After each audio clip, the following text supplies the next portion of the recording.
Question: can there be any reaction that can be justified? Meaning, can anger be justified? This is a question, I think. Can anger be justified? Can jealousy be justified? Can hatred be justified? I don't think so. Because anger, jealousy, hatred, all of these in fact hurt us and hurt others also. So, if you understand what reaction is an impulsive action which takes place without our permission. Action we perform, reaction takes place. So when reaction takes place and we are not there to perform that action, then how can it be justified? What we do can be justified. What happens to us, there is no justification at all, So really there cannot be justification for reaction. If you want to be strict, if you want to even make your feelings known to somebody, you can do that. Action does not mean that you cannot be strict. Action does not mean that you cannot punish. Sometimes you may have to take unpleasant action also.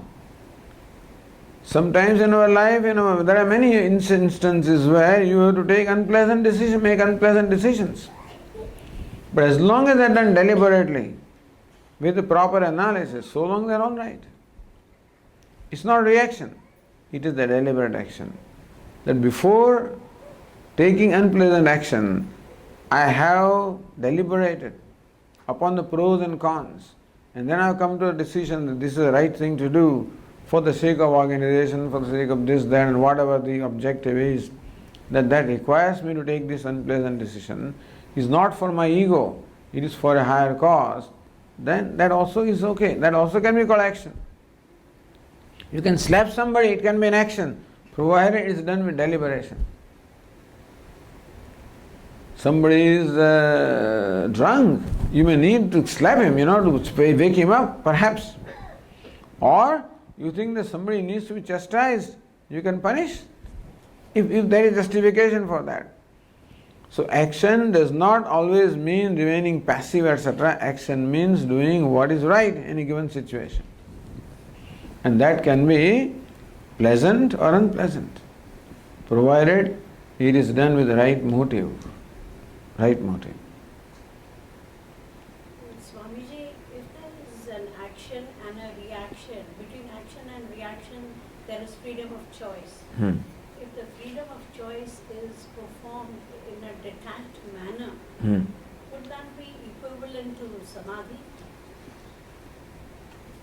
Now samadhi is when all actions are dropped. Samadhi means no action is taking place. But freedom of choice also allows you not to act. Yes. So when you are not acting deliberately, or if you are acting in your natural state, would that... There is something called spontaneous action. We talked about impulsive action or mechanical action. We talked about deliberate action. And third is spontaneous action. So by being deliberate for a great length of time, ultimately, in the beginning there is a tendency to violate the law and you have to be deliberate in following the law.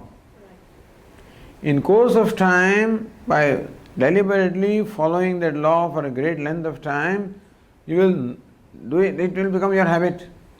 Then spontaneously you are a good person. So this action leads ultimately to spontaneity. Then you can call it samadhi, meaning that it just happens. Yeah, you don't have to make any effort for doing the right thing. But this could arise any time in your life. I mean, you don't have to go through the whole process of birth and rebirth. That can happen spontaneously at any time. No, it's a result of a lot of hard work. Yeah, but any time in your life. It can happen, yes. In this lifetime it can happen. Yeah. You don't have to necessarily take another birth for this to happen. We want it to happen in this life only.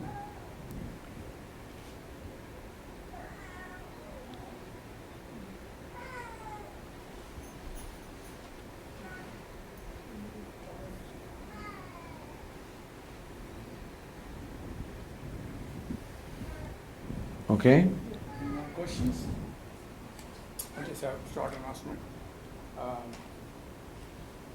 I am Ramesh Chaudhary.